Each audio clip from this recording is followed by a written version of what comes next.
Assalamualaikum warahmatullahi wabarakatuh.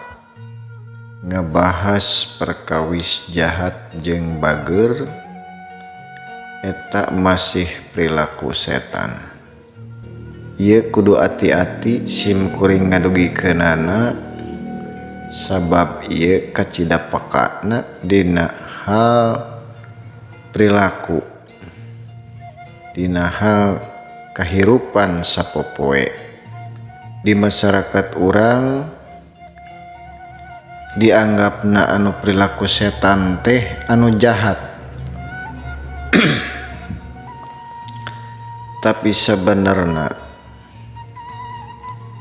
lamun urang geus apal kana ilmu tarekatullah, geus nyaho kana diri sorangan, geus nyaho ka pangeranna, eta bakal kabuka dina sifat bager. Sifat bager anu muncul ti setan. Urang dicontohan dina bager tina hasil nafsu, bager tina hasil kahayang, aya tujuan eta teh sanes ka Allah, tapi bager eta tujuanana ka makhluk.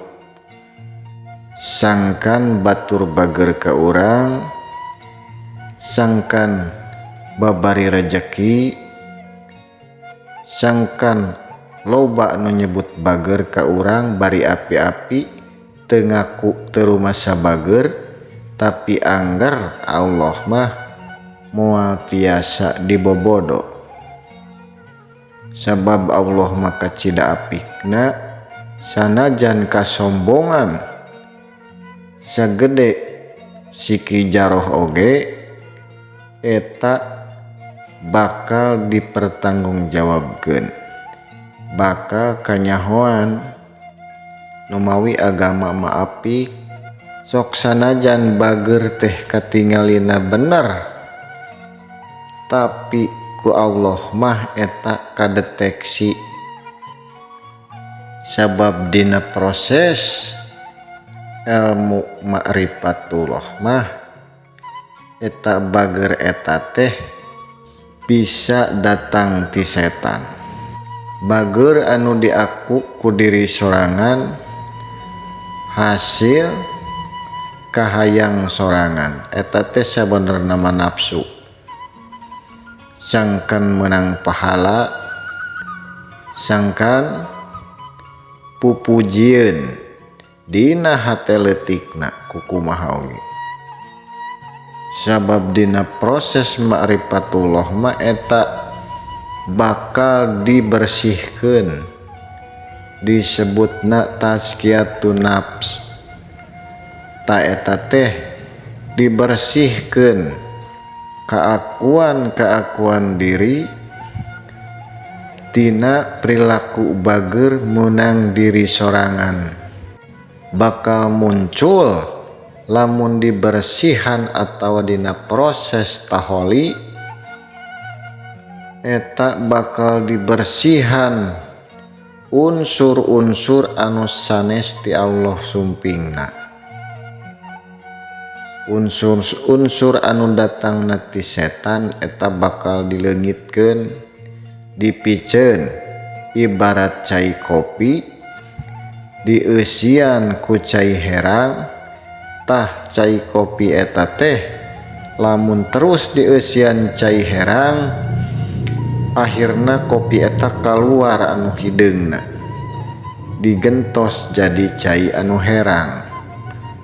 Sabab dina proses tarekatullah teh urang bakal ditanamkeun nur iman sareng nur kitab. Lamun nur eta ngaageungan dina proses tarekat, eta bakal ngadorong, bakal ngaluarkeun unsur-unsur anu negatif. Unsur-unsur setan eta bakal dipiceun. Nu muncul naon nu muncul perilaku anu sumping ti Allah dibentuk ku Allah. Jadi sanes hasil nafsu urang sok sanajan da cenah lain tina nafsu, tapi eta nafsu bakal kanyahoan dina proses ilmu ma'rifatullah. Sabab Allah ma'apik teh ya numawi pentingna urang ngaji diri, kenal kana diri urang, diri nu mana. Tah kenal kana diri teh urang bakal dikenalkeun ka diri urang anu setan eta, anu pinuh ku nafsu, nu pinuh ku pangakuan anu lemes. Ta eta bakal dileungitkeun sakedik-sakedik leungit pangakuanana. Manusana ge teu sadar perilaku sapopoena bisa jadi jalma bager, bisa jadi sabar, jadi syukur sabab eta dibentuk ku Allah. Tah jadi eta kacida pentingna urang dina agama teh kacida apikna. Numawi wauhan heula diri sorangan ku jalan ilmu ma'rifatullah anu mutlak, anu dicandak ku ulama pewaris nabi anu ngan hiji-hijina di alam dunya ieu. Rupina sakitu heula ti sim kuring. Wassalamualaikum warahmatullahi wabarakatuh.